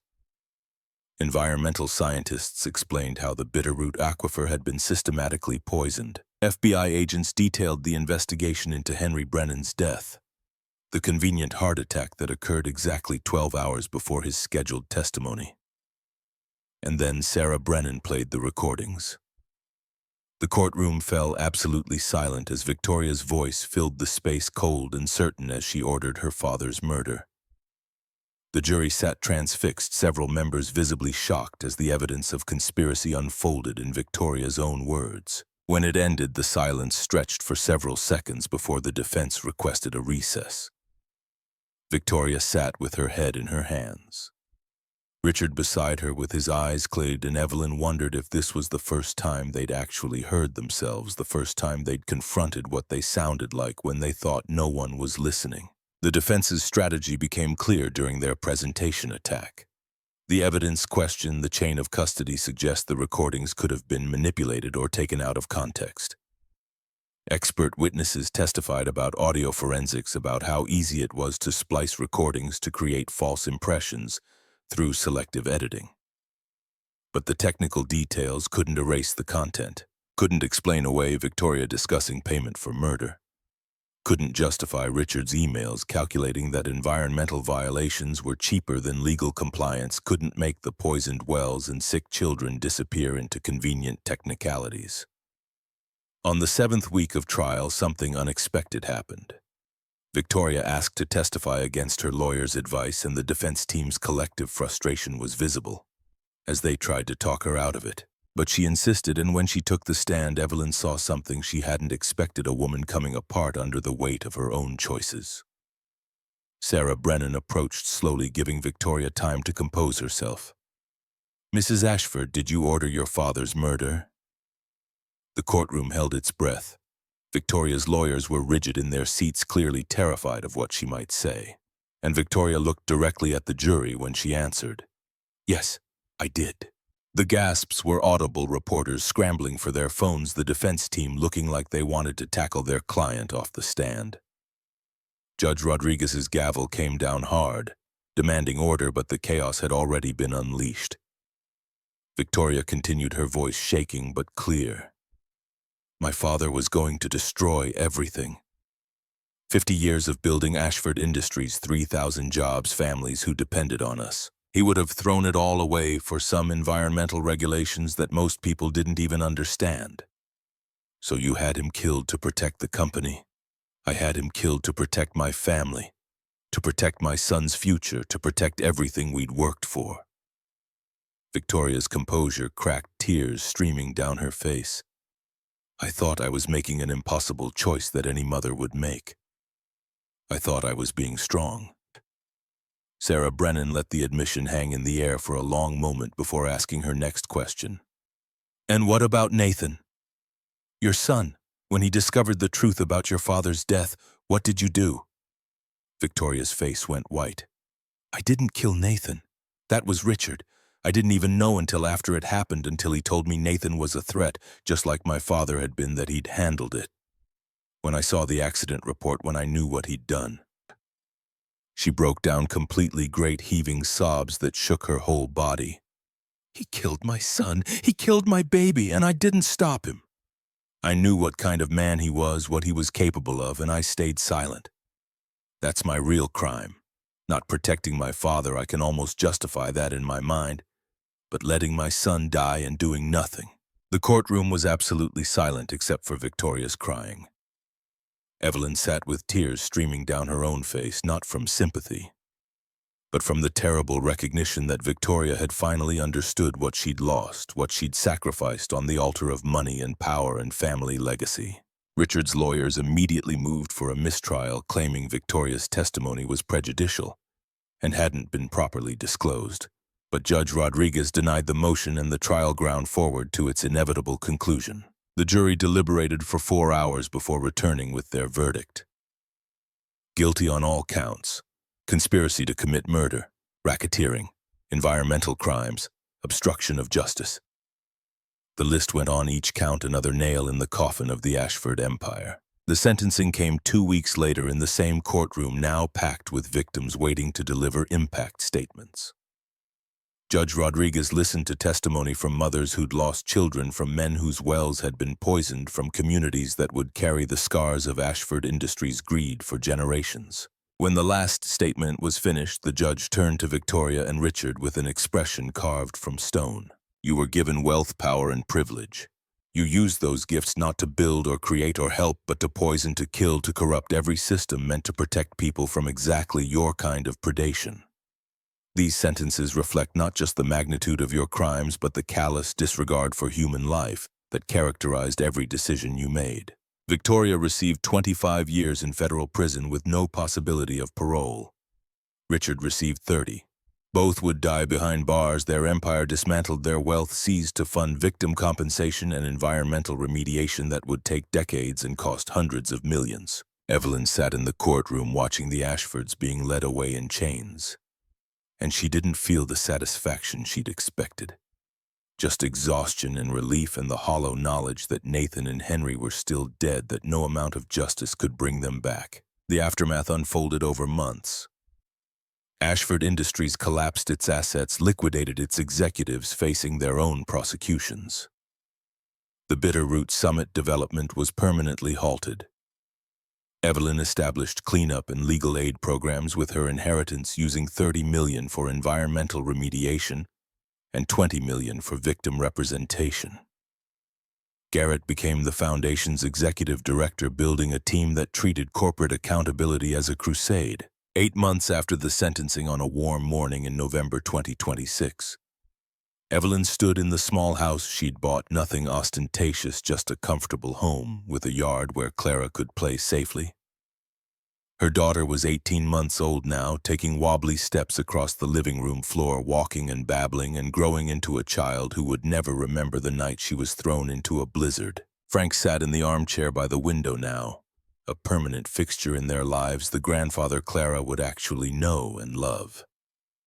He'd moved into the guest room without being asked, understanding that family wasn't always blood, that the bonds forged in crisis were sometimes stronger than the ones inherited through genetics. You did it, Evie. You finished what Henry started. Nathan would be proud. Evelyn thought about her husband, about the man who'd discovered a terrible truth and protected her anyway, who'd hidden evidence in a jacket knowing she might need it someday. She thought about standing on courthouse steps with nothing but determination and a brass key, refusing to let the powerful crush her simply because they could. We all did it. You, Garrett, Agent Morris, and Judge Rodriguez, even Mrs. Hayes eventually, when she stopped fighting and just did her job. Evelyn picked up Clara, who giggled and grabbed at her mother's hair. Henry left me more than money. He left me proof that the powerful aren't untouchable, that justice is possible if you're willing to fight for it. Outside, the Montana sky was vast and blue, stretching toward horizons that suddenly felt possible to reach. The black SUVs were gone.